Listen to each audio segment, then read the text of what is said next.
مصنف یہاں میرا خیال ہے رومانوی آئیڈیالزم اور زندگی کے ٹھوس عملی فیصلوں کے بیچ کا جو فرق ہے اسے بہت واضح کرتا ہے۔ تو آئیے اسی نقطے سے بات آگے بڑھاتے ہیں اور دیکھتے ہیں کہ اس انکار کے بعد ان دونوں کرداروں کی زندگیاں کیسے بالکل الگ الگ سمتوں میں چل پڑتی ہیں۔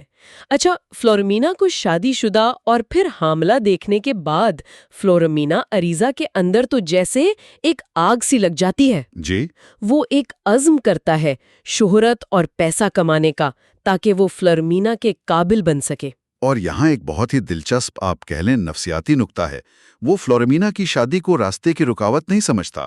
نہیں سمجھتا؟ نہیں، وہ اپنے آپ سے یہ طے کر لیتا ہے جیسے یہ سب کچھ اسی کے اختیار میں ہو کہ ڈاکٹر جوونال اربینو کو مرنا ہی ہوگا۔ ارے، کب اور کیسے یہ اہم نہیں، لیکن وہ اسے ایک لازمی تقدیر سمجھتا ہے جس کا وہ صبر سے بغیر کسی جلد بازی یا تشدد کے انتظار کرنے کا فیصلہ کرتا ہے، چاہے زمانہ بیت جائے۔ یہ اس کے عزم کی انتہا ہے۔ تو اس عزم کے ساتھ وہ عملی قدم اٹھاتا ہے۔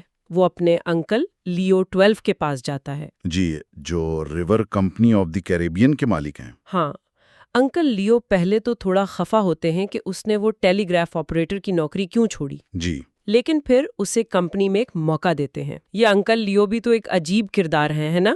ہاں، انکل لیو 12 خود ایک مکمل بڑا دلچسپ کردار ہیں۔ بظاہر ایک روایتی تاجر، لیکن اندر سے ایک ذہین، موجی اور کچھ حد تک باغی شخصیت۔ وہ جتنی سنجیدگی سے کاروبار کرتے تھے اتنی ہی سنجیدگی سے یا شاید شوق سے جنازوں پر جذباتی گیت گانے کا شوق بھی رکھتے تھے۔ اچھا۔ جی، ان کی آواز میں وہ تربیت یافتہ گلوکاروں والی بات نہیں تھی، لیکن ایک ایسی خام فطری نرمی تھی کہ سننے والے رو پڑتے۔ وہ خود کو امیر نہیں بلکہ پیسوں والا غریب آدمی کہتے تھے۔ پیسوں والا غریب آدمی، واہ! جی، یہ ان کی شخصیت کے تضادات کو ظاہر کرتا ہے۔ اور شاید ان کی اسی غیر معمولی فطرت نے انہیں فلورنٹینو میں وہ چیز دیکھنے دی جو دوسروں کو نظر نہیں آئی۔ بالکل، میرا بھی یہی خیال ہے۔ انہوں نے فلورنٹینو کو بہت سخت آزمائشوں سے گزارا، تقریباً جیسے فوجی تربیت ہوتی ہے۔ اچھا۔ لیکن فلورنٹینو نے ہمت نہیں ہاری۔ انکل لیو سمجھ گئے کہ اس لڑکے کی ہمت کسی موروثی بے حسی یا صرف زندہ رہنے کی جدوجہد کا نتیجہ نہیں، بلکہ یہ محبت کی ایک ایسی شدید نہ بجھنے والی پیاس سے پیدا ہوئی ہے جسے دنیا کی کوئی رکاوٹ، کوئی مشکل توڑ نہیں سکتی۔ تو شروعات میں فلورنٹینو کو دفتری کام دیا گیا، لیکن یہاں ایک مسئلہ آ گیا۔ جی، مسئلہ آ گیا۔ اسے کاروباری خط لکھنے میں شدید مشکل ہوئی۔ اس کی تحریر میں غیر ارادی طور پر شاعری اور جذبات گھس آتے تھے۔ ہاں، یہاں تک کہ سامان کی رسیدیں، وہ جو ہوتی ہیں بل آف لیڈنگ، وہ بھی غزل جیسی لگنے لگتی۔ غزل جیسی؟ جی، یہ ایک خوبصورت تضاد ہے۔ اس کا دل محبت سے بھرا ہے اور وہ اسے دنیاوی خشک معاملات میں استعمال ہی نہیں کر پا رہا۔ تو انکل نے کیا کیا؟ انکل لیو نے اسے آخری وارننگ دی کہ بھائی، اگر تم کاروباری خط نہیں لکھ سکتے تو تمہیں گودی پر بوجھ اٹھانے کا کام کرنا پڑے گا۔ فلورنٹینو نے کوشش کی، ناکام رہا، اور پھر کچھ آپ کہہ لیں غرور سے کہا، محبت ہی وہ واحد چیز ہے جس میں میری دلچسپی ہے۔ جواب میں انکل نے کیا کہا؟ انکل کا جواب بہت معنی خیز تھا۔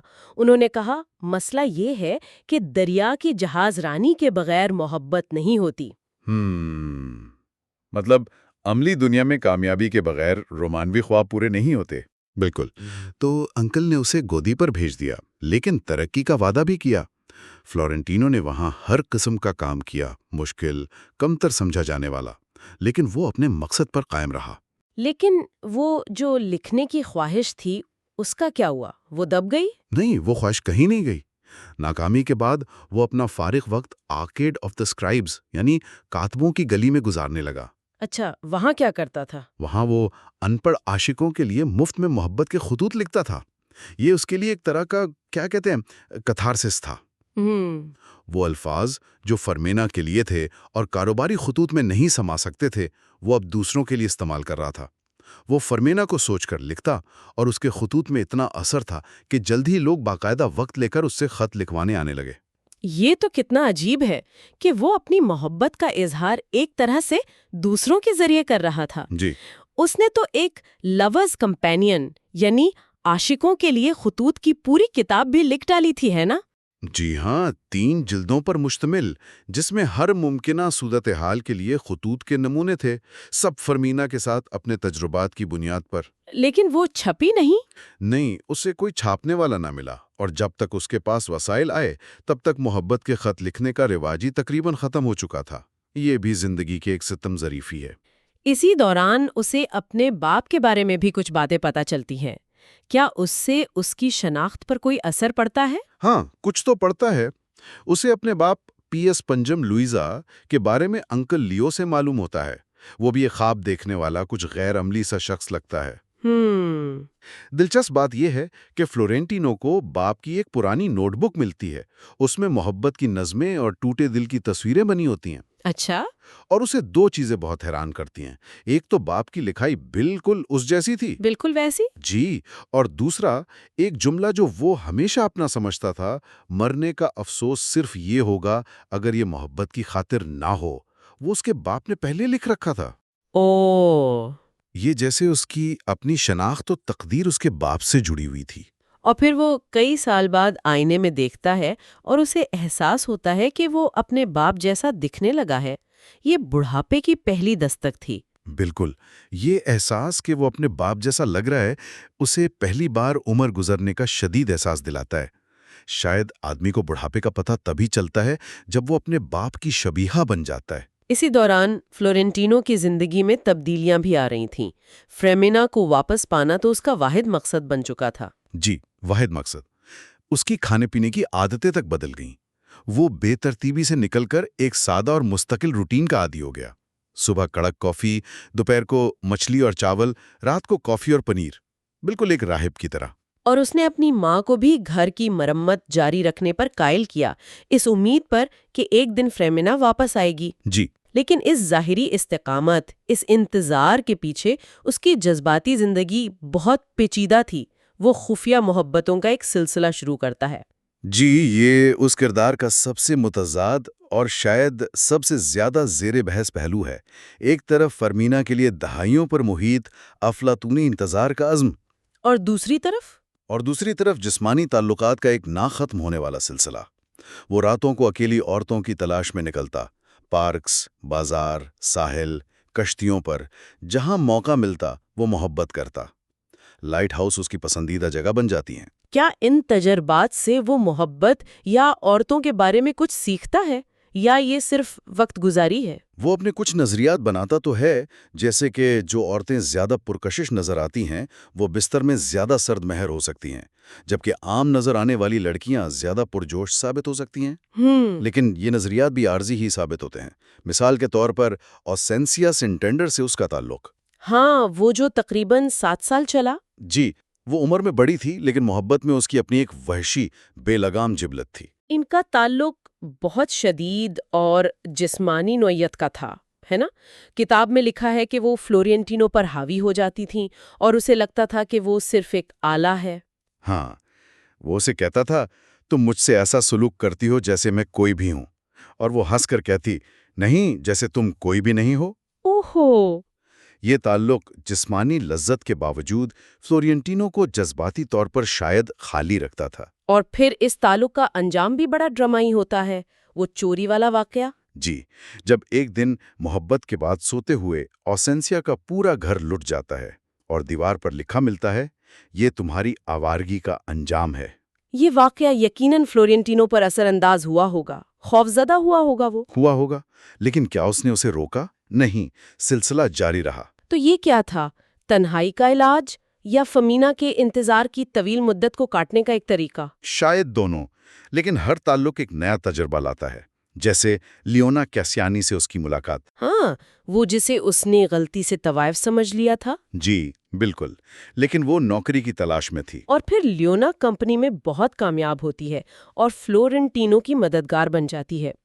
ان کا رشتہ بالکل مختلف نوعیت کا تھا۔ بالکل، لیونا ایک قابل ذہین عورت تھی جس نے اپنی محنت سے کمپنی میں مقام بنایا۔ وہ انکل لیو کی پرسنل اسسٹنٹ بنی اور خفیہ طور پر فلورینٹینو کو آگے بڑھنے میں مدد کرتی رہی۔ اور ان کا رشتہ افلاطونی رہا؟ مکمل طور پر افلاطونی۔ جب ایک رات فلورینٹینو نے محبت کا اظہار کرنے کی کوشش کی تو لیونا نے بڑی نرمی سے انکار کر دیا۔ نہیں، مجھے ایسا لگے گا جیسے میں اپنے اس بیٹے کے ساتھ سو رہی ہوں جو میرا کبھی نہیں تھا۔ واہ، یہ بہت گہری بات ہے۔ جی، یہ فلورنٹینو کے لیے ایک نیا سبق تھا کہ عورت کا دوست بننا اور اس کے ساتھ نہ سونا بھی ممکن ہے۔ یہ دونوں تعلقات اوسینسیا اور لیونا کتنے مختلف ہیں، ایک خالص جسمانی، دوسرا مکمل طور پر افلاطونی۔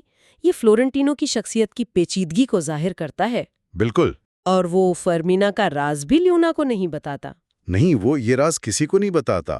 اسے لگتا ہے جیسے وہ اس راز کے صندوق کی چابی کھو چکا ہے، یہ راز اس کی ذات کا حصہ بن چکا ہے۔ اسی دوران ایک اور اہم واقعہ پیش آتا ہے جب اس کی ملاقات ڈاکٹر جووینال اربینو سے ہوتی ہے۔ ہاں، فرمینا کے شوہر سے۔ ڈاکٹر اربینو چندہ مانگنے ریور کمپنی آتے ہیں۔ فلورنٹینو کو ان کے سامنے کمتر محسوس ہوتا ہے۔ جی، اور پھر ڈاکٹر اپنی بیوی فرمینا کا ذکر کرتا ہے، اس کے بغیر میں کچھ بھی نہیں ہوتا۔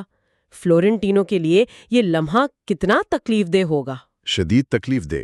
اسے دکھ ہوتا ہے کہ اس قابل تعریف آدمی کو مرنا ہوگا تاکہ وہ یعنی فلورنٹینو خوش ہو سکے۔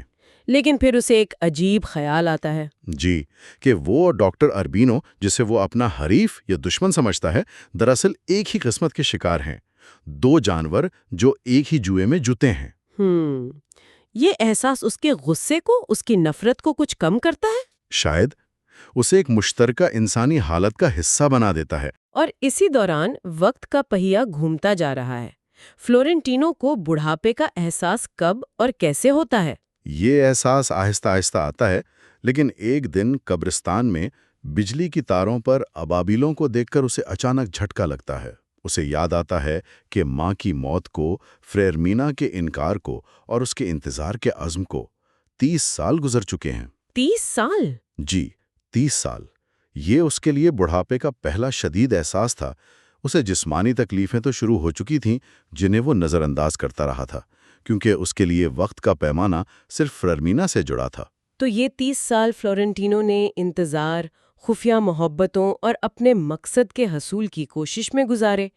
لیکن یہی 30 سال فرمینا نے کیسے گزارے؟ فرمینا کے لیے یہ 30 سال بالکل مختلف تھے۔ اس نے فلورنٹینو کو تو ایک سایہ سمجھ کر رد کیا تھا۔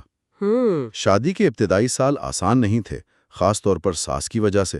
گھر اسے جیل لگتا تھا، لیکن اس نے اپنے بیٹے کے ساتھ ایک گہری دوستی قائم کر کے خوشی تلاش کی۔ اور شوہر ڈاکٹر اربینو کے ساتھ تعلقات کیسے رہے؟ اتار چڑھاؤ آتے رہے، وہ جھگڑتے، کبھی پیار کرتے، لیکن آہستہ آہستہ ایک دوسرے کو سمجھنے لگے۔ کیا وہ اپنی شادی میں خوش تھی؟ کیا اسے وہ ملا جس کی اسے تلاش تھی؟ خوشی شاید صحیح لفظ نہ ہو، وہ سماجی طور پر بہت کامیاب تھیں، ایک محترم خاتون بن گئی تھیں، لیکن اندر سے خود کو کبھی کبھی ایک ڈیلکس ملازمہ محسوس کرتی تھیں۔ مطلب جس کی زندگی گھر کے انتظام، نوکروں چاکروں اور سماجی تقریبات میں گزر رہی تھی، لیکن وقت کے ساتھ اس نے سمجھوتا کرنا سیکھا۔ وہ بینگن والی مثال۔ جی، وہ بینگن والی مثال بہت اہم ہے۔ جب اس نے لا علمی میں بینگن کا سالن کھایا اور اسے پسند کیا، وہی سبزی جسے وہ بچپن سے ناپسند کرتی تھیں، یہ اس کی زندگی میں قبولیت اور سمجھوتے کی ایک علامت بن گئی۔ اور کیا ان 30 سالوں میں اسے کبھی فلورنٹینو کا خیال آیا؟ بڑھاپے کی پہلی دستک کے ساتھ اسے اپنی جوانی کی یادیں، خاص طور پر وہ سفر جو اس نے کزن ہلڈی برانڈا کے ساتھ کیا تھا، وہ یادیں شدت سے آنے لگیں۔ اور ان یادوں میں فلورنٹینو؟ تو یہ یادوں میں فلورنٹینو ایک پرانی یادوں کے بھوت، فینٹم آف نوسٹالجیا کی طرح نمودار ہوتا تھا۔ اسے اس پر ترس آتا تھا، محبت کا احساس نہیں۔ وہ اسے ماضی کا ایک قصہ سمجھ کر تقریباً بھول چکی تھی۔ تو دونوں کرداروں نے یہ 30 سال بالکل مختلف حقیقتوں میں گزارے، ایک انتظار میں، دوسرا زندگی کی عملی دوڑ میں۔ بالکل۔ فرمینا اور ڈاکٹر اربینو نے وقت کے ساتھ یہ سمجھ لیا کہ محبت، یا شاید شادی شدہ زندگی کی محبت، دنیا کی سب سے مشکل چیز ہے، لیکن وہ ایک دوسرے کے بغیر نہیں رہ سکتے۔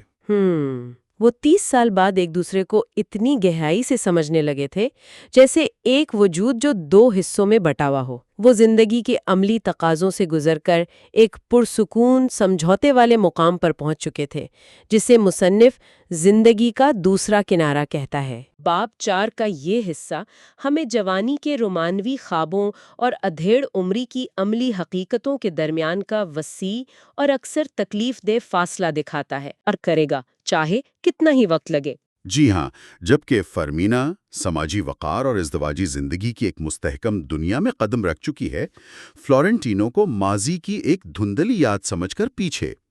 اب کہانی ایک طویل، بہت طویل، صبر آزما سفر کے لیے تیار ہے۔ انتظار، خواہش اور ایک ایسی اٹل وفاداری کا سفر جو کئی دہائیوں پر محیط ہوگا۔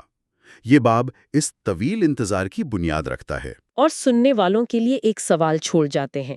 جب دو زندگیاں اتنے مختلف راستوں پر چل پڑی ہوں تو ایک شخص کی طرف سے دہائیوں پر محیط یہ اٹل انتظار، کیا یہ حقیقی محبت کی علامت ہے، ایک جنون، یا محض حقیقت سے فرار کا ایک طریقہ؟ اس پر غور کیجیے گا۔ آئیے آج غوطہ لگاتے ہیں باب 5 کی دنیا میں۔ یہاں کہانی فرمینا ڈازا کی شادی شدہ زندگی کے گرد گھومتی ہے، جو انہوں نے مشہور ڈاکٹر جوینال اوربینو کے ساتھ گزاری۔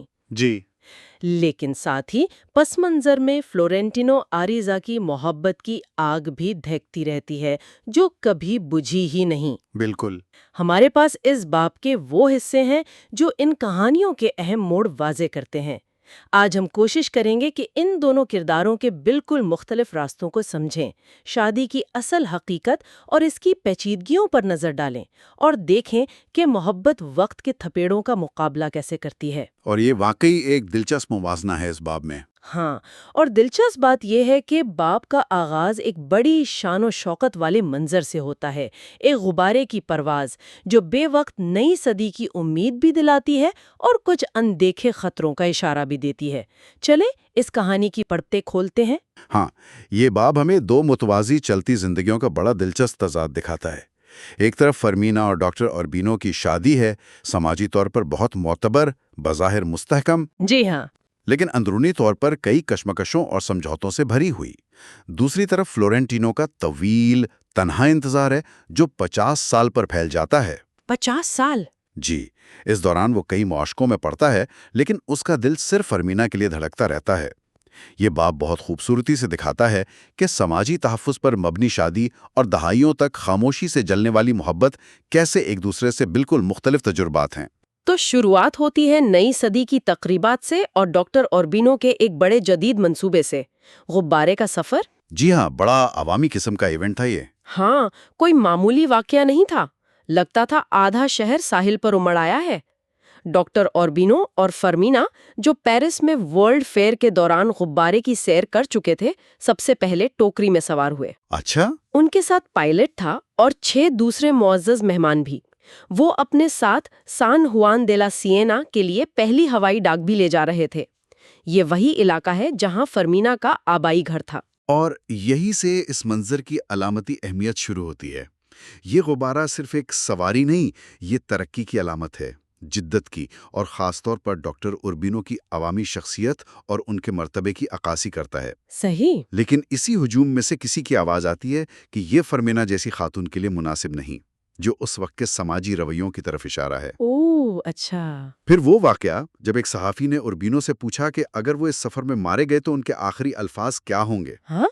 ان کا جواب، جو بعد میں بہت متنازع ہوا: میری رائے میں 19ویں صدی سب کے لیے گزر رہی ہے سوائے ہمارے۔ اوہ، یہ دراصل ان کی اپنی سوسائٹی، اپنی اشرافیہ پر ایک گہری تنقید تھی کہ وہ وقت کے ساتھ نہیں چل رہے ہیں۔ واہ، یہ تو گہری بات کہہ دی انہوں نے۔ خود پرواز کی تفصیلات بھی کافی دلچسپ ہے۔ وہ نسبتاً نیچے اڑ رہے تھے، پہلے برف پوش پہاڑوں کے قریب سے گزرے، پھر ایک بہت بڑی دلدلی جھیل کے اوپر سے۔ نہا کے انہیں کارتاہینا کے کھنڈرات نظر آئے، جو کبھی دنیا کا سب سے خوبصورت شہر کہلاتا تھا، مگر اب ہیضے کے ڈر سے تقریباً ویران تھا۔ کتنا افسوسناک منظر ہوگا وہ۔ ہاں، پھر انہوں نے کٹاکا نامی جگہ کے پانی پر بنے رنگ برنگے گھر دیکھے، جہاں لوگ گھروں میں اگوانا پالتے تھے۔ فرمینا اوپر سے چھوٹے چھوٹے تحفے نیچے پھینک رہی تھیں اور بچے پانی میں کود کود کر انہیں پکڑ رہے تھے۔ مگر اسی خوبصورتی کے ساتھ ایک تاریک پہلو بھی جڑا ہوا تھا۔ اچھا؟ جب وہ کیلے کے وسیع باغات کے اوپر سے گزرے تو وہاں کی خاموشی انہیں عجیب کسی بخار کی طرح مہلک محسوس ہوئی۔ پائلٹ نے دوربین سے دیکھ کر کہا، وہ تو مردہ لگتے ہیں۔ ارے جب ڈاکٹر اربینو نے دیکھا تو منظر خوفناک تھا۔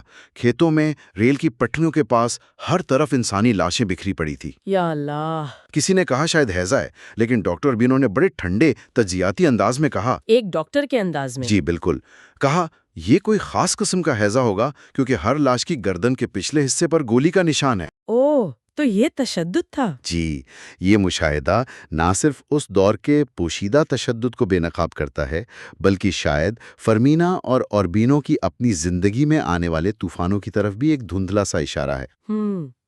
یہ نقطہ اہم ہے۔ خیر، غبارہ تو کامیابی سے اتر گیا، لیکن وہاں استقبالیہ تقریب کچھ خاص نہ تھی۔ وہ تاریخی خط بھی کہیں کھو گیا۔ وہ خط گم ہو گیا؟ ہاں، اور فرمینا کی اپنے آبائے شہر جانے کی خواہش بھی پوری نہ ہو سکی کیونکہ وہاں طاعون پھیلا ہوا تھا۔ واپسی کا سفر بھی کافی تھکا دینے والا تھا۔ وہ 3 دن بعد واپس پہنچے تو شہر نے ان کا استقبال ہیروز کی طرح کیا۔ اچھا، تو یہ تو تھی ڈاکٹر اوربینو اور فرمینا کی عوامی زندگی کی ایک جھلک۔ مگر اسی دوران شہر کے کسی کونے میں فلورینٹینو آریزا کی دنیا کن خیالوں میں گم تھی۔ وہ فرمینا کو ہر جگہ دیکھتا تھا، ہر جگہ؟ غبارے کی لانچ پر بھی وہ موجود تھا، اور پھر اسی شام ایک سائیکلنگ کی نمائش میں بھی۔ وہاں فرمینا نے ایک عجیب سی اونچے پہیے والی سائیکل چلائی جسے ویلوسپیڈ کہتے تھے۔ ہاں، وہ پرانی سی ہوتی ہے۔ جی، آپ نے پرانی تصویروں میں دیکھی ہوگی شاید۔ اس نے ڈھیلی ڈھالی پتلون پہنی ہوئی تھی جس پر بڑی عمر کی خواتین تو حیران ہو رہی تھیں۔ ہاں، بالکل۔ لیکن فرمینا کی مہارت ایسی تھی کہ کوئی بھی متاثر ہوئے بغیر نہ رہ سکا۔ فلورینتینو کے لیے تو جیسے وقت کا حساب ہی فرمینا کو دیکھنے سے چلتا تھا۔ یہاں فلورینتینو کی کیفیت کو سمجھنا بہت ضروری ہے۔ یہ صرف محبت نہیں، یہ ایک جنون کی حد تک پہنچی ہوئی حسرت ہے۔ جنون، صحیح کہا آپ نے۔ اس کی سب سے اچھی مثال وہ ریسٹورنٹ والا واقعہ ہے۔ وہ ایک کونے میں بیٹھا تھا جب اس نے دیوار پر لگے ایک بڑے آئینے میں فرمینا کا عکس دیکھا جو اپنے شوہر اور دوستوں کے ساتھ بیٹھی تھی۔ اوہو! وہ گھنٹوں چھپ کر صرف اس عکس کو دیکھتا رہا، اس کی ہر مسکراہٹ، ہر ادا کو اپنے اندر اتارتا رہا۔ صرف عکس کو؟ جی ہاں، صرف عکس کو۔ بات یہیں ختم نہیں ہوئی۔ اس نے تقریباً 1 سال لگا کر کسی نہ کسی طرح ریسٹورنٹ کے مالک کو راضی کیا کہ وہ اسے وہ آئینہ بیچ دے۔ پورا آئینہ خرید لیا؟ جی، خرید لیا۔ کیوں؟ صرف اس لیے کہ اس آئینے نے 2 گھنٹے تک فرمینا کا عکس قید رکھا تھا۔ اوفو! یہ واقعہ صرف اس کی محبت کی شدت نہیں دکھاتا، بلکہ یہ بھی بتاتا ہے کہ وہ حقیقت سے کتنا کٹ چکا تھا۔ اس کے لیے فرمینا کا عکس ایک بے جان شیشے میں قید خود فرمینا سے زیادہ قیمتی ہو گیا تھا۔ یہ ایک طرح سے اس کی تنہائی اور اپنی بنائی ہوئی دنیا میں رہنے کی علامت ہے۔ یہ تو واقعی بہت عجیب اور گہری بات ہے۔ وہ اکثر فرمینا اور جووینیل کو عوامی مقامات پر اکٹھے دیکھتا۔ وہ دونوں ہمیشہ ایک مکمل ہم آہنگی میں نظر آتے۔ جی، ایک آئیڈیل جوڑے کی طرح۔ ہاں، ڈاکٹر اوربینو سب سے گرم جوشی سے ملتے، جبکہ فرمینا ایک رسمی سی لا تعلقی برقرار رکھتی، جیسے وہ اپنے خول میں بند ہوں۔ اور فلورینٹینو اس لا تعلقی کی اپنی ہی تشریح کرتا تھا۔ وہ سوچتا، کیا یہ صرف شرمندگی کا پردہ ہے یا اس کے پیچھے کوئی چھپی ہوئی محبت ہے جو باہر نہیں آ پا رہی؟ یعنی وہ امید لگا لیتا تھا۔ بالکل۔ ایک واقعہ ہے جب ایک بیڑی جہاز کی نام رکھنے کی تقریب میں فرمینا فلورینتینو کو سلام کرنے میں ہچکچاتی ہے۔ فلورینتینو اپنی لامحدود وہم کی صلاحیت کی وجہ سے اسے امید کی ایک کرن سمجھ لیتا ہے۔ لامحدود وہم کی صلاحیت، کیا خوبصورت جملہ ہے۔ جی، وہ یہ ماننے کو تیار ہو جاتا ہے کہ شاید یہ ظاہری بے رخی دراصل محبت کے اس عذاب کو چھپانے کا ایک طریقہ ہے جس سے وہ گزر رہی ہے۔ یہ سوال اٹھاتا ہے کہ فلورینتینو حقیقت کو دیکھ رہا ہے یا صرف وہ دیکھ رہا ہے جو اس کا دل دیکھنا چاہتا ہے۔ میرا خیال ہے وہ وہی دیکھ رہا تھا جو دل چاہتا تھا۔ شاید اس کی پوری زندگی جیسے اسی وہم کے سہارے گزر رہی تھی۔ بات صرف فلورینٹینو کے انتظار کی نہیں، فرمینا کی اپنی شادی میں بھی بہت کچھ چل رہا تھا، اور بینو خاندان شہر کے ایک نئے امیر علاقے میں منتقل ہو گیا تھا جسے لامانگا کہتے تھے۔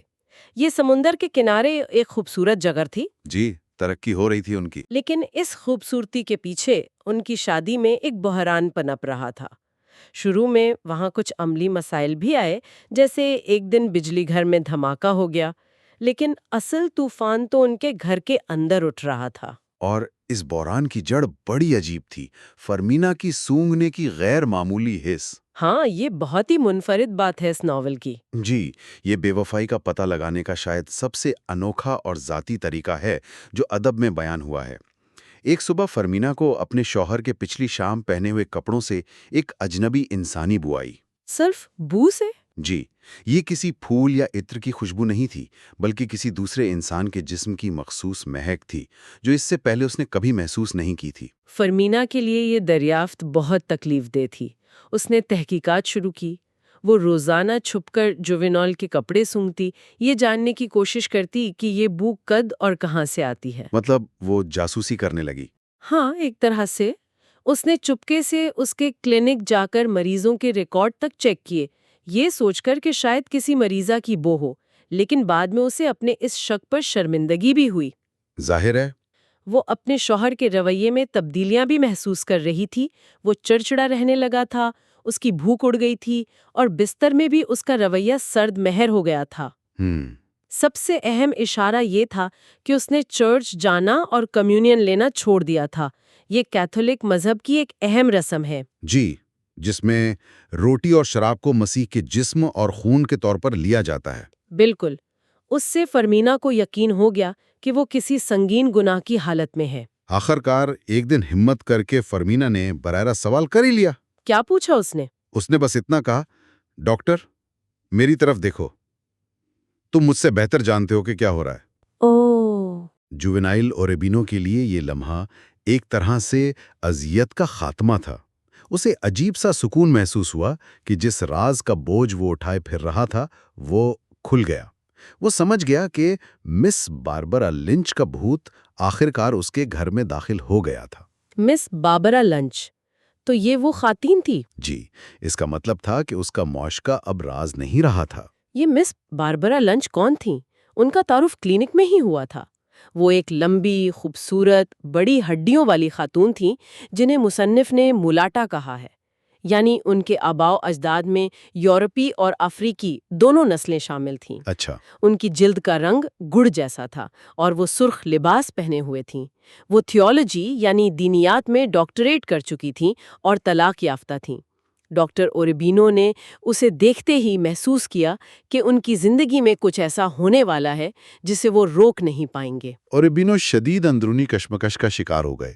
ایک طرف ناقابل زحمت کشش تھی، دوسری طرف ان کی عمر، ان کا مرتبہ، ان کی اخلاقیات۔ ایک ذمہ دار، معزز شہری۔ جی، مصنف اسے پاگل پن کا جذبہ کہتا ہے۔ اگلے ہی دن وہ اس کا طبی معائنہ کرنے اس کے گھر گئے۔ یہ معائنہ بہت جلد طبی فرض سے آگے بڑھ کر خواہشات کی تکمیل کی طرف چلا گیا۔ اوہو! مس لنچ بھی اس صورتحال سے ناواقف نہیں تھیں اور انہوں نے اپنی شرائط واضح کر دیں۔ عزت محفوظ رہے، تحفظ ملے اور محبت بھی۔ اپنی شرائط بھی رکھ دی انہوں نے۔ جی، اگر ہم اسے بڑی تصویر میں دیکھیں تو یہ وہی بحران تھا جس کی پیشانگوئی اوربینو کے ایک دوست نے ان کی شادی کے شروع میں کی تھی کہ زندگی میں ایک موڑ ایسا آئے گا جب کوئی شدید جذبہ ان کی مستحکم شادی کو خطرے میں ڈال دے گا۔ اس تعلق کو چھپانا آسان نہیں تھا، اور بینو کی بگھی پورے شہر میں پہچانی جاتی تھی۔ کوچوان کو ہر وقت ساتھ رکھنا پڑتا تھا، وقت نکالنا مشکل تھا۔ ظاہر ہے، ایک مشہور ڈاکٹر تھے وہ۔ ان کی ملاقاتیں اکثر جلد بازی اور گھبراہٹ میں ہوتی، اور بینو ایک عجیب اندرونی عذاب سے گزر رہے تھے، خواہش اور خوف کے درمیان پسے ہوئے۔ اس تناؤ اور جرم کے احساس نے ان پر جسمانی اثرات بھی ڈالنا شروع کر دیے تھے، جیسے بے خوابی اور درد۔ یہ بات ان کے اس پرانے جملے سے جا ملتی ہے جو انہوں نے کبھی کہا تھا، زندگی میں مجھے صرف کسی ایسے شخص کی ضرورت ہے جو مجھے سمجھے۔ ہاں، یہ بات تو انہوں نے کہی تھی۔ شاید اسی لیے جب فرمینا نے ان سے سوال کیا تو انہوں نے فوراً اپنی تکلیفوں کا اعتراف کر لیا۔ بے خوابی، درد، رونے کی خواہش، حالانکہ شروع میں وجہ نہیں بتائی۔ وہ شاید لاشعوری طور پر ہمدردی اور سمجھ کی تلاش میں تھے۔ لیکن فرمینا صرف علامات جان کر مطمئن نہیں ہوئیں۔ جب اس نے اصرار کیا کہ وہ کون ہے تو اوربینو نے آخرکار سب کچھ بتا دیا۔ آخرکار؟ جی۔ فرمینا کا رد عمل اب سکون کا نہیں تھا، بلکہ ایک نئے گہرے غصے کا تھا۔ خاص طور پر اسے اس بات پر شدید غصہ آیا کہ اوربینو نے اس گناہ کا اعتراف پادری کے سامنے کیا تھا۔ اچھا، پادری کو کیوں بتایا؟ یہی تو فرمینا نے کہا، اس سے تو بہتر تھا کہ بازار میں کسی سپیرے کو بتا دیتے۔ ہاں۔ اس میں شدید ذلت کا احساس شامل تھا، اور پھر ایک نسلی پہلو بھی ابھر آیا جب اس نے حقارت سے کہا، سیاہ فام عورت کی بو۔ یہ تو بہت سخت رد عمل تھا، بہت زیادہ۔ فرمینا کا گھر چھوڑ کر جانے کا فیصلہ صرف غصے کا نتیجہ نہیں تھا، اس میں اس کا غرور، اس کی تذلیل کا احساس اور شاید برسوں سے دبی ہوئی ایک پرانی خواہش، سان ہوان دے لا سییناگا جانے کی خواہش بھی شامل تھی، جہاں اس کا بچپن گزرا تھا۔ جی، یہ فیصلہ حتمی لگتا تھا۔ انہوں نے علیحدگی کا باقاعدہ معاہدہ کیا، اوربینو کو پھر بھی امید تھی کہ وہ واپس آ جائے گی، لیکن فرمینا کو یقین تھا کہ وہ کبھی واپس نہیں آئے گی۔ یہ ان کی شادی کا سب سے بڑا بحران تھا۔ فرمینا نے کسی کو بتائے بغیر چپکے سے گھر چھوڑا۔ اس نے منہ پر کالا منٹیلا اوڑھا۔ یہ ایک قسم کا جالی دار دوپٹہ یا شال ہوتی ہے جو اسپینش خواتین سر ڈھانپنے کے لیے استعمال کرتی ہیں۔ جی۔ اور پنما جانے والے جہاز کی بجائے ایک عام سی کشتی پر سوار ہو گئی جو سان ہوان دے لا سییناگا جا رہی تھی۔ اچھا، پنما نہیں گئی؟ نہیں، لیکن اس کا یہ سفر بہت مایوس کن رہا۔ شہر بالکل بدل چکا تھا، وہاں ہیضہ پھیلا ہوا تھا۔ اس نے عظیم رہنما سائمن بولیوار کی آخری آرامگاہ سان پیدرو الیخاندرینو کا دورہ کیا، جو اداسی بھرا تجربہ تھا۔ آخرکار وہ اپنی کزن ہلڈی برانڈا کے فارم پر پہنچی۔ وہاں ہلڈی برانڈا کو دیکھ کر اسے اپنی بڑھتی عمر اور زندگی میں کیے گئے فیصلوں کا شدت سے احساس ہوا۔ مطلب اپنی زندگی کا جائزہ لیا اس نے وہاں جا کر۔ بالکل۔ اور اس سارے عرصے میں فلورنٹینو کا کیا حال تھا؟ وہ بے چینی سے فرمینا کی خبروں کی تلاش میں رہتا تھا۔ ظاہر ہے۔ اس نے افواہیں سنی کہ فرمینا بیمار ہے، شاید ٹی بی یا کنزمپشن ہو گیا ہے، اور علاج کے لیے پاناما گئی ہے۔ غلط افواہیں تھیں۔ جی، پھر اسے فرمینا کے باپ لورینزو ڈازا کی موت کی خبر ملی۔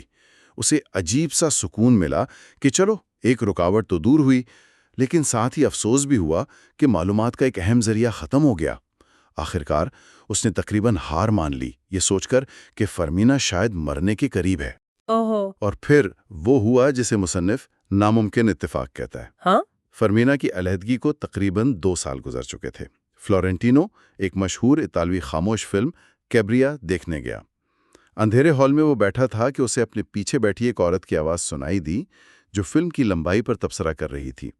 میرے خدا، یہ تو دکھ سے بھی لمبا ہے۔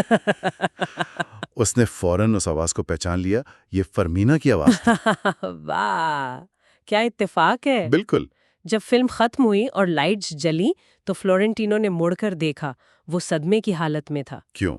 فرمینا زندہ تھی، لیکن وہ بہت بدل چکی تھی۔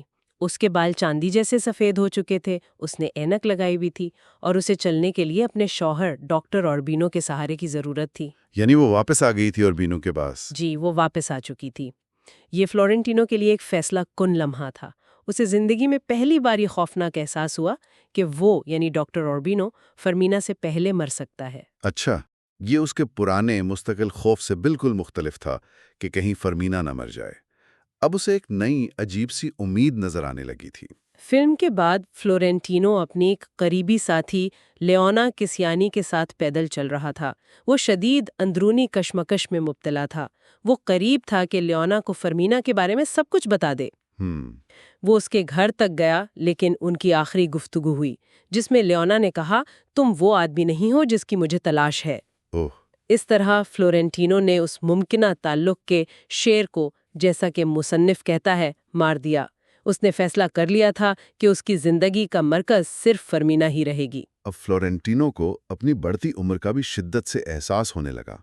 وہ ہمیشہ سے اپنی عمر سے بڑا لگتا تھا، لیکن اب وہ واقعی بوڑھا ہو رہا تھا۔ ہاں، وقت تو گزر رہا تھا۔ اس نے گنج پن کے خلاف ایک لمبی اور مزاحیہ جنگ لڑی، مشہور برسٹل ایلمناک، جو ایک قسم کی پرانی جنتری ہوتی تھی۔ اچھا، وہ جنتری؟ جی، جس میں ہر طرح کے ٹوٹکے درج ہوتے تھے۔ اس کے مشوروں پر عمل کیا، چاند کے گھٹنے بڑھنے کے حساب سے بال کٹوائے، وگ استعمال کی، یہاں تک کہ ایک بار ڈاک خانے میں کسی نے مذاق میں اس کا ہیٹ اتار کر چیخا، گنجا جوبا۔ بیچارہ۔ آخرکار اس نے حقیقت کو تسلیم کر لیا۔ دانتوں کا مسئلہ بھی پیدا ہوا، جسے ایک ڈاکٹر نے اس کے سارے دانت نکال کر حل کر دیا، اور اس کے انکل لیو دوازدھم کے اصرار پر اس نے نقلی دانتوں کے 2 سیٹ بنوائے۔ اسی دوران RCC یعنی river company of the Caribbean, جو دریا پر جہاز رانی کی ایک بڑی کمپنی تھی، اس میں فلورنٹینو تیزی سے ترقی کر رہا تھا۔ وہ فرسٹ وائس پریزیڈنٹ بن گیا۔ کیریئر میں آگے بڑھ رہا تھا۔ جی، وہ اپنے دفتر کو اپنے خفیہ معاشقوں کے لیے بھی استعمال کرتا تھا۔ ایک دلچسپ واقعہ ہے جب اس کے انکل لیو دوازدھم، جو کمپنی کے صدر تھے، اسے دفتر میں ایک عورت کے ساتھ پکڑ لیتے ہیں اور غصے کے بجائے مسکرا کر کہتے ہیں، تم بالکل اپنے باپ کی طرح چوتتے ہو۔ کیا؟ جی، بلکہ اس کے بعد وہ اس کے دفتر میں ایک بڑا آرام دہ صوفہ بھی لگوا دیتے ہیں۔ اچھا۔ انکل کے اپنے مقاصد تھے۔ وہ فلورنٹینو کے بارے میں پھیلی ہم جنس پرستی کی افواہیں ختم کرنا چاہتے تھے، اور اپنے بیٹوں کی موت کے بعد انہیں ایک وارث کی بھی تلاش تھی جو کمپنی سنبھال سکے۔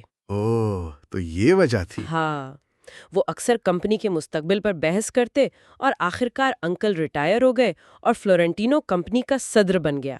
لیکن فلورنٹینو کی یہ ساری ترقی، یہ مہتواکانشا یعنی ایمبیشن، یہ خود کو صحت مند اور توانا رکھنے کی کوشش، یہ سب کچھ براہ راست فرمینا سے جڑا تھا۔ اچھا، کیسے؟ مصنف صاف لکھتا ہے کہ وہ یہ ساری بلندیاں صرف اس لیے سر کر رہا تھا تاکہ وہ اس لمحے تک زندہ اور صحت مند رہ سکے جب تقدیر اسے فرمینا ڈازا کے سائے میں اپنی منزل پانے کا موقع دے۔ واہ! اس کی پوری زندگی کا محور، ہر عمل کا محرک صرف فرمینا تھی۔ وہ اکثر اپنی پچھلی محبوباؤں کو یاد کرتا، روزالبا، بیوہ ناصرت، وہ عورت جو 2 بار بیوہ ہوئی تھی، بیوہ اریانو، بیوہ زونیگا اور کئی دوسری۔ جی، وہ فہرست لمبی ہے۔ ہاں، ان میں سے کچھ سے اس کا رابطہ اب بھی تھا، یا کم از کم ان کی یادیں اس کے ساتھ تھیں۔ اس کا ایک مشہور قول تھا، میرے دل میں ایک کوٹھے سے زیادہ کمرے ہیں۔ اس کا جواز وہ یہ پیش کرتا تھا کہ یہ ساری عورتیں مل کر بھی اس ایک ناقابل تلافی فرمینا کی جگہ نہیں لے سکتی۔ مطلب سب بیکار تھیں اس کے لیے۔ ایک طرح سے۔ اور پھر کہانی میں امریکا ویگونیا کا کردار آتا ہے۔ وہ فلورنٹینو کی دور کی رشتہ دار اور قانونی طور پر اس کی زیر کفالت تھی، جو تعلیم حاصل کرنے شہر آئی تھی۔ یہ کون تھی؟ ایک نوجوان لڑکی۔ ان کی عمر میں بہت بڑا فرق تھا۔ فلورنٹینو اسے خفیہ مذبح خانہ کہتا تھا، یعنی وہ جگہ جہاں وہ اس سے ملتا تھا۔ عجیب نام ہے۔ جی، ان کا رشتہ ایک بوڑھا عاشق اور زندگی سیکھنے کو تیار لڑکی کا تھا۔ وہ بہت احتیاط برتتے تھے۔ یہ تعلق جسے مصنف بحال کرنے والی گمراہی کہتا ہے، یعنی ایک ایسا گناہ جو اسے جوان رکھتا تھا، فرمینا کے لیے اس کی 50 سالہ پاکیزہ محبت کے بالکل برعکس تھا۔ تو یہ اس کے کردار کا ایک اور پہلو تھا۔ جی، یہ فلورنٹینو کے کردار کی پیچیدگی کو ظاہر کرتا ہے۔ اور پھر پینٹیکوسٹ کا دن آتا ہے۔ یہ ایسٹر کے 50 دن بعد منایا جانے والا ایک اہم مسیحی تہوار ہے۔ جی ہاں۔ فلورنٹینو امریکا ویگونیا کے ساتھ اپنے دفتر کے پیچھے بنے کمرے میں تھا۔ شام کے 4 بجے شہر کے تمام چرچوں کی گھنٹیاں ایک ساتھ بجنا شروع ہوئیں۔ یہ ماتمی دھن تھی جو کسی بہت اہم شخصیت کی موت پر بجائی جاتی تھی۔ کس کی موت ہوئی تھی؟ وہی تو۔ جب فلورنٹینو کو پتہ چلتا ہے کہ یہ گھنٹیاں ڈاکٹر جوینال اوربینو کے لیے بج رہی ہیں، جو اپنے گھر میں آم کے درخت سے طوطا پکڑتے ہوئے گر کر مر گئے ہیں۔ طوطا پکڑتے ہوئے؟ کیا عجیب موت ہے۔ جی، بالکل غیر متوقع۔ تو اسے کوئی فتح کا احساس نہیں ہوتا، اس کے بجائے اسے شدید دہشت محسوس ہوتی ہے، اپنی موت کا خوف۔ اپنی موت کا؟ جی، وہ اپنے دوست جیرومیا سینٹ ایمور کا جنازہ بھی بھول جاتا ہے، جس میں اسے جانا تھا، اور سیدھا اوربینو کے گھر کی طرف بھاگتا ہے۔ جنازے کے گھر پہنچ کر وہ اوربینو کو مردہ حالت میں دیکھتا ہے اور فرمینا کو بیوگی کے لباس میں گہرے غم میں ڈوبا ہوا۔ اور پھر کیا؟ وہ ایک ایسا کام کرتا ہے جو فوری طور پر غیر دانشمندانہ اور نامناسب لگتا ہے۔ وہ غم میں ڈوبی ہوئی نئی بیوہ ہونے والی فرمینا کے پاس جاتا ہے اور اپنی 50 سالہ پرانی ابدی محبت اور وفاداری کے عہد کو دہرا دیتا ہے۔ کیا اسی وقت جنازے پر؟ جی ہاں، اسی وقت۔ اف! اس حرکت کے بعد فلورنٹینو خود شدید بے چینی کا شکار ہو جاتا ہے۔ اسے راتوں کو نیند نہیں آتی، قبض ہو جاتی ہے، اور وہ جرم کے احساس میں مبتلا رہتا ہے۔ اسے ڈر تھا کہ فرمینا اس کی اس حرکت پر کیا رد عمل دے گی۔ وہ ایک طویل اذیت ناک انتظار میں پڑ جاتا ہے۔ اور پھر 2 ہفتے بعد کہانی اپنے عروج پر پہنچتی ہے۔ اسے فرمینا کی طرف سے ایک خط ملتا ہے۔ خط؟ فرمینا کا؟ جی، وہ فوراً لفافے پر اس کی لکھاوٹ پہچان لیتا ہے، اس کی مخصوص خوشبو محسوس کرتا ہے۔ یہ وہ خط تھا جس کا وہ نصف صدی سے زیادہ عرصے سے بے چینی سے انتظار کر رہا تھا۔ آخرکار۔ تو ان سب باتوں کا کیا مطلب نکالا جائے؟ ہم نے دیکھا کہ فرمینا کی شادی، جو سماجی طور پر کتنی ہی مثالی کیوں نہ لگتی ہو، اندرونی چیلنجز، بے وفائی اور علیحدگی تک سے گزری، اگرچہ وہ بعد میں واپس آ گئی۔ جی۔ دوسری طرف فلورنٹینو کا صبر آزما، تقریباً جنونی انتظار آخرکار ڈاکٹر اوربینو کی موت پر ختم ہوا اور اس نے موقع ملتے ہی اپنے عہد کا اعادہ کر دیا۔ بالکل۔ مرکزی خیال یہی ہے کہ سماج کی نظر میں ایک کامیاب شادی اور ایک ایسی محبت جو دہائیوں تک چھپ کر جلتی رہے، ان دونوں میں کیا فرق ہے اور کون سی زیادہ حقیقی ہے؟ ہم نے بڑھتی عمر کے اثرات، بے وفائی کی پیچیدگیاں، انسانی غرور، معافی کی مشکل اور انتظار کی طاقت کو دیکھا۔ یہ باب ہمیں دکھاتا ہے کہ کس طرح دو بالکل مختلف راستے، ایک سماجی تحفظ اور ذمہ داریوں کا، دوسرا خاموش اٹل محبت کا، آخرکار ایک ہی نقطے یعنی فرمینا پر آ کر ملتے ہیں۔ صحیح۔ ڈاکٹر اوربینو کی موت نے ایک رکاوٹ تو ہٹا دی، لیکن کہانی کا اصل امتحان تو اب شروع ہونا ہے۔ اس خط کا آنا ایک نئے باب کا آغاز ہے۔ اور یہیں ہم اپنے سامعین کے لیے ایک سوال چھوڑ جاتے ہیں۔ 50 سال سے زیادہ کا انتظار، دو بالکل مختلف زندگیاں گزارنے کے بعد، کیا جوانی کی وہ محبت بڑھاپے میں واقعی دوبارہ اسی شدت سے زندہ ہو سکتی ہے؟ یہ بہت بڑا سوال ہے۔ اصل رکاوٹ یعنی شوہر کی موجودگی تو ختم ہو گئی، لیکن اب ان دونوں کے سامنے نئے چیلنجز کیا ہوں گے؟ کیا وقت اور تجربات محبت کی نوعیت بدل دیتے ہیں؟ اس پر سوچیے گا۔ تو آج ہم گیبریل گارسیا مارکیز کے شاہکار novel love in the time of cholera کے آخری باب کے بالکل شروع کے حصے پر بات کر رہے ہیں۔ جی بالکل، اور یہ ناول کا ایک بہت اہم موڑ ہے۔ ہمارے پاس ناول کے اس حصے سے کچھ خاص اقتباسات ہیں، اور ہمارا مقصد یہ ہے کہ ان صفحات میں جو گہرے جذبات ہیں نا، ان کو سمجھیں، خاص طور پہ فرمینا ڈازا کے حوالے سے۔ وہ ایک بہت ہی، آپ کہہ لیں، نازک موڑ پر ہیں۔ صحیح کہا آپ نے، یہ کہانی کا ایک اہم سنگ میل ہے۔ فرمینا ڈازا وہ ابھی بیوہ ہوئی ہیں۔ ان کے شوہر ڈاکٹر جوینال اوربینو ایک حادثے میں اچانک انتقال کر گئے ہیں۔ 50 سال کی شادی کے بعد۔ جی ہاں، 50 سال سے زیادہ۔ تو اب وہ بالکل اکیلی رہ گئی ہیں، ایک ایسی زندگی کے سمجھیں ملبے پر کھڑی ہیں جو شوہر کے بغیر ادھوری نہیں لگتی، شاید بے معنی سی لگ رہی ہے۔ اور جو مواد ہم دیکھ رہے ہیں اس سے لگتا ہے کہ یہ صرف سادہ دکھ نہیں ہے، یہ تو ایک بہت پیچیدہ قسم کا جذباتی طوفان ہے۔ بالکل۔ ایک طرف تو ظاہر ہے اپنے ساتھی کو کھونے کا غم ہے جو بیان کرنا مشکل ہے، لیکن اس کے ساتھ ساتھ نا ایک عجیب سی کیفیت بھی ہے، اپنے شوہر پر غصہ۔ غصہ؟ اچھا۔ ہاں، کہ وہ انہیں ایسے اکیلا چھوڑ کر کیوں چلے گئے، اور پھر یہ احساس کہ جیسے ان کی اپنی پہچانی وہ کہیں کھو گئی ہے۔ جی ہاں، یہ شناخت کا بحران یعنی آئیڈینٹی کرائسس، یہ بہت اہم نقطہ ہے۔ دیکھیں، 50 سال سے زیادہ کی شادی، اور وہ بھی اس زمانے کے سماج میں جہاں عورت کی پہچان اکثر شوہر سے جڑی ہوتی تھی۔ صحیح۔ تو اس کا مطلب تھا کہ فرمینا کی زندگی تو پوری طرح ڈاکٹر اوربینو کے ارد گرد ہی بنی ہوئی تھی۔ ہاں۔ اب ان کے بغیر وہ اپنے ہی گھر میں ایک اجنبی کی طرح، ایک بھوت کی طرح محسوس کرتی ہیں۔ گھر وہی ہے، لیکن اب وہ بہت بڑا لگتا ہے، بہت خالی۔ ناول میں وہ خود سے پوچھتی بھی ہیں، بڑا تلخ سوال ہے، کہ اصل میں زیادہ مراوا کون ہے، وہ جو چلا گیا یا وہ جو پیچھے رہ گئی؟ یہ جو نقصان کا احساس ہے نا، یہ بہت گہرا ہے۔ یہ تو واقعی وجود پر سوال اٹھانے والی بات ہے، اور ذرائع میں یہ بھی بتایا گیا ہے کہ کیسے شوہر کی یادیں ہر وقت انہیں گھیرے رہتی ہیں۔ جی، ہر طرف۔ ان کے پجامے کرسی پر پڑے ہیں، چپلیں بستر کے پاس رکھی ہیں، آئینے میں ان کا عکس نظر آتا ہے، وہم کی طرح، یہاں تک کہ ان کی خوشبو موت کے کئی دن بعد بھی فرمینا کو محسوس ہوتی ہے۔ یہ یادیں تو جیسے ایک مسلسل عذاب ہیں۔ اور ان یادوں سے، ان کی پکڑ سے نکلنے کی ایک بالکل مایوس کن کوشش میں وہ ایک بہت بڑا قدم اٹھاتی ہیں، ایک ایسا قدم جو ان کی اندرونی کیفیت کی شدت کو ظاہر کرتا ہے۔ کیا کرتی ہیں وہ؟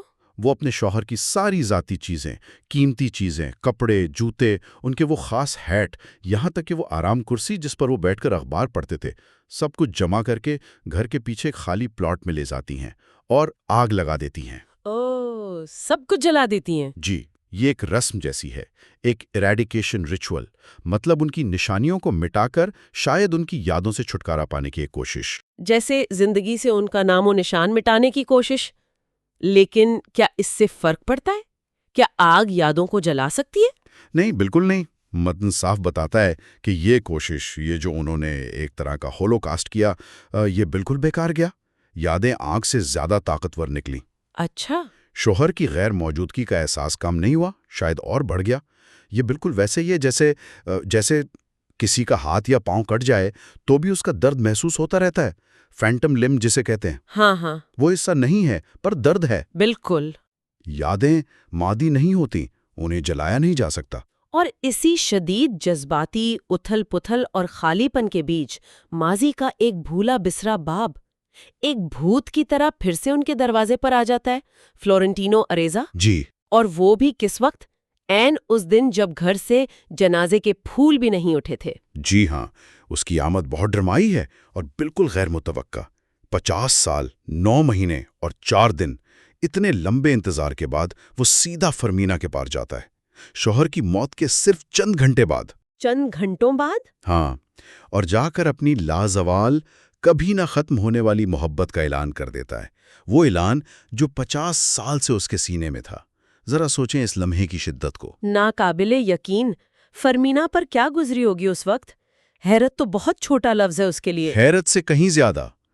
متن بتاتا ہے کہ وہ شدید غصے میں آ جاتی ہیں، ایک ناقابل برداشت غصہ۔ غصہ؟ جی، فلورنٹینو کا یہ کام انہیں انتہائی بے حسی لگتا ہے، گستاخی، ان کے غم کی کھلی توہین۔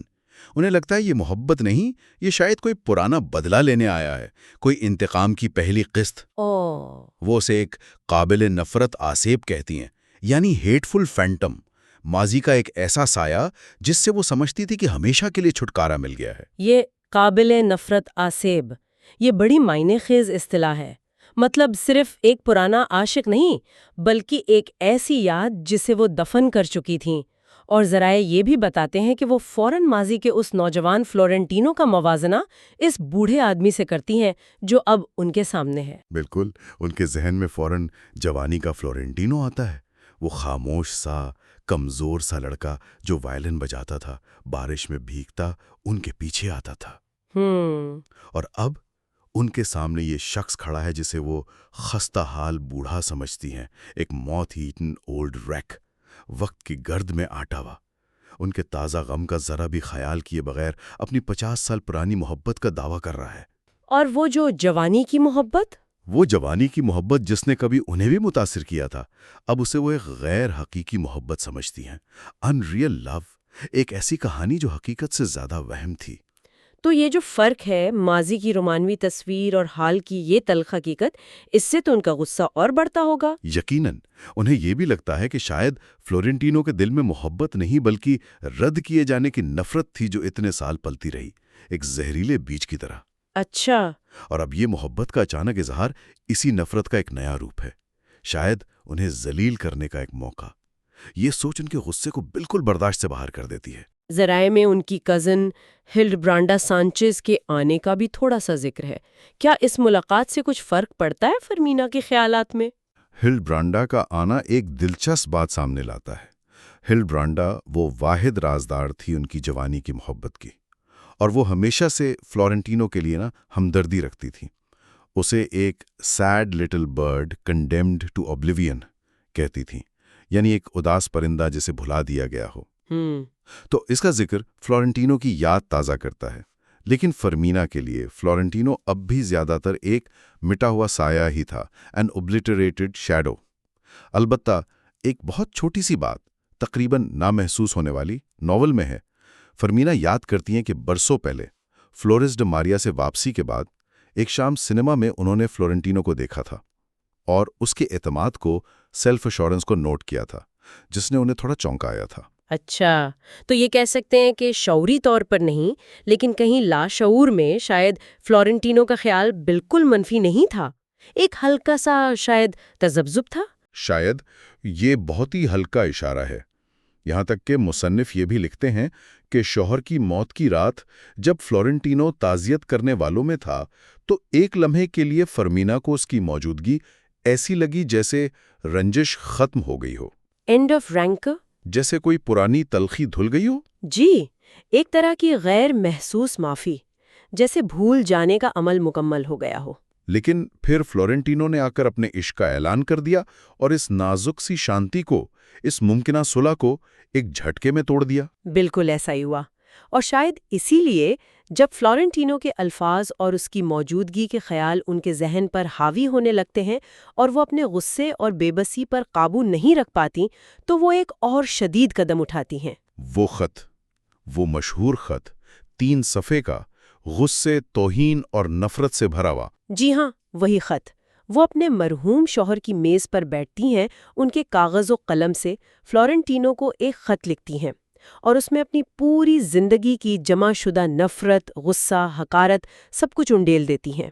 جان بوجھ کر سخت الفاظ استعمال کرتی ہیں، جان بوجھ کر سخت ترین الفاظ، بے بنیاد الزامات، ناانصافی پر مبنی باتیں۔ ناول نگار لکھتی ہیں کہ خط لکھنے کے بعد وہ خوب محسوس کرتی ہیں کہ یہ ان کی پوری زندگی کا سب سے گھٹیا کام تھا، دی وائلسٹ ایکٹ۔ انہیں اس پر فخر نہیں ہے، لیکن اسے لکھ کر، اسے بھیج کر انہیں ایک عجیب سی، شاید بھیانک سی تسکین ملتی ہے، جیسے کوئی زہر جسم سے نکل گیا ہو، ایک طرح کا کتھارسس، جذباتی صفائی۔ یہ واقعی ایک شدید رد عمل ہے، غصے کا ایک طوفان جو کاغذ پر اتر آیا۔ لیکن کہانی کا سب سے حیران کن موڑ تو اب آتا ہے نا، جب یہ زہر میں بھجا خط فلورنٹینو اریزا تک پہنچتا ہے۔ اس کا رد عمل کیا ہوتا ہے؟ یہی تو کہانی کا کمال ہے۔ جہاں فرمینا نے یہ خط اندھے غصے اور نفرت میں لکھا تھا، اپنی طرف سے رشتے کو ہمیشہ کے لیے ختم کرنے کے ارادے سے، وہیں فلورنٹینو اریزا، 50 سال کا عاشق، اسے ایک محبت نامہ سمجھتا ہے۔ کیا محبت نامہ؟ اتنی نفرت اور توہین سے بھرے خط کو؟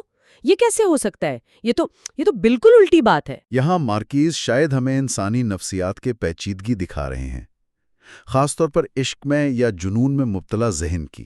فلورنٹینو کے لیے خط کے الفاظ اہم نہیں تھے۔ تو پھر کیا اہم تھا؟ اہم یہ تھا کہ خط لکھا گیا تھا۔ 50 سال سے زیادہ کے انتظار اور خاموشی کے بعد فرمینا نے اسے جواب دیا تھا، بھلے وہ جواب غصے والا ہی کیوں نہ ہو۔ اس کے لیے یہ نظر انداز کیے جانے سے، مکمل خاموشی سے بہت بہتر تھا۔ یہ خط خود ایک ثبوت تھا کہ وہ فرمینا کے ذہن میں کہیں نہ کہیں ہے۔ اچھا۔ اس نے سوچا کہ یہ خط اسے جواب دینے کا، بات چیت شروع کرنے کا ایک موقع دیتا ہے، ایک حق دیتا ہے۔ تو فرمینا کی شدید نفرت نے انجانے میں اس کی امید کی بجھتی ہوئی آگ کو پھر سے ہوا دے دی۔ یہ تو کمال کی ستم ظریفی ہے۔ بالکل۔ اس کے نزدیک یہ خط انکار کا خاتمہ تھا، بات چیت کا آغاز تھا۔ اس نے یہ نتیجہ نکالا کہ اب زندگی آخرکار اس موڑ پر آ گئی ہے جہاں وہ اسے ہمیشہ سے لانا چاہتا تھا۔ باقی سب کچھ اب اس کی ہمت پر، اس کی حکمت عملی پر تھا۔ یعنی وہ تیار ہو گیا؟ فائنل بیٹل لڑنے کے لیے ذہنی طور پر تیار ہے۔ یہ خط اس جنگ کا پہلا محاذ تھا۔ یہ تو واقعی ایک ناقابل یقین نفسیاتی گرہ ہے۔ ایک طرف فرمینا ہے جو اپنے غصے کے اظہار کو اپنی زندگی کا سب سے بدترین کام سمجھ کر شاید کچھ سکون محسوس کر رہی ہیں، اور دوسری طرف فلورنٹینو جو اسی نفرت بھرے پیغام کو امید کی کرن سمجھ کر اپنی آخری جنگ کی تیاری کر رہا ہے۔ انسانی جذبات کی کتنی عجیب و غریب تصویر ہے۔ یہ صورتحال واقعی محبت اور نفرت جیسے شدید جذبات کی پیچیدگی کو اور ان کے درمیان جو دھندلی سی لکیر ہوتی ہے نا، اسے سامنے لاتی ہے۔ خاص طور پر جب اس میں آدھی صدی کا انتظار شامل ہو، جوانی کی ایک ناکام محبت ہو اور بڑھاپے کی دہلیز پر کھڑے دو انسان ہوں۔ یہاں جذبات سیدھے سادھے نہیں رہ جاتے، بہت الجھ جاتے ہیں۔ تو یہاں یہ سوال اٹھتا ہے جو شاید مارکیز بھی قاری کے ذہن میں چھوڑنا چاہتے ہیں کہ نفرت اور محبت جیسی شدید کیفیات کے درمیان واقعی کتنی باریک لکیر ہوتی ہے؟ کیا ایک جذبہ دوسرے کا روپ لے سکتا ہے، خاص طور پر اتنے لمبے عرصے کے بعد؟ یہ ایک گہرا سوال ہے جس کا کوئی آسان جواب نہیں۔ کیا فلورنٹینو حقیقت دیکھ رہا ہے، یا وہ صرف اپنی بے پناہ خواہشات اور امیدوں کو فرمینا کے غصے پر منعکس کر رہا ہے؟ کیا اتنی لمبی، تقریباً جنونی حد تک پہنچی بھی محبت اتنے صاف اور شدید انکار کے بعد بھی دوبارہ زندہ ہو سکتی ہے؟ یا پھر ایک اور زاویہ یہ بھی ہو سکتا ہے کہ شاید اتنے سالوں کی خاموشی اور لاتعلقی کے بعد نفرت کا یہ شدید اظہار بھی محبت نہ سہی کم از کم ایک تعلق کی، ایک کنیکشن کی علامت ہے۔ ممکن ہے۔ ایک ایسا شدید جذبہ جو مکمل بے حسی سے تو بہتر ہے نا؟ کیا یہ ممکن ہے کہ نفرت بھی کچھ حالات میں محبت کی ہی ایک بگڑی ہوئی، ایک مسخو شدہ شکل ہو؟ یہ وہ امکانات اور سوالات ہیں جو ناول کا یہ حصہ ہمارے سامنے رکھتا ہے۔ یہ ہمیں سوچنے پہ مجبور کرتا ہے کہ انسانی جذبات، خاص طور پر محبت اور نفرت جیسے بنیادی جذبے، وقت، حالات اور ذاتی نفسیات کے ساتھ مل کر کیسے بدلتے ہیں، اور کبھی کبھی کتنے غیر متوقع، کتنے متضاد اور حیران کن طریقوں سے ظاہر ہوتے ہیں۔ جی، یہ اس بات کی بھی عکاسی کرتا ہے کہ کسی رشتے کا خاتمہ بھی کتنا پیچیدہ ہو سکتا ہے، خاص طور پر جب اس میں اتنی لمبی تاریخ شامل ہو۔ واقعی یہ ایک ایسا نکتہ ہے جو قاری کو دیر تک سوچنے پر مجبور کرتا ہے۔ کیا یہ نفرت کا خاتمہ ہوگا یا ایک نئی زیادہ پیچیدہ کہانی کا آغاز؟ یہ تو وقت ہی بتائے گا۔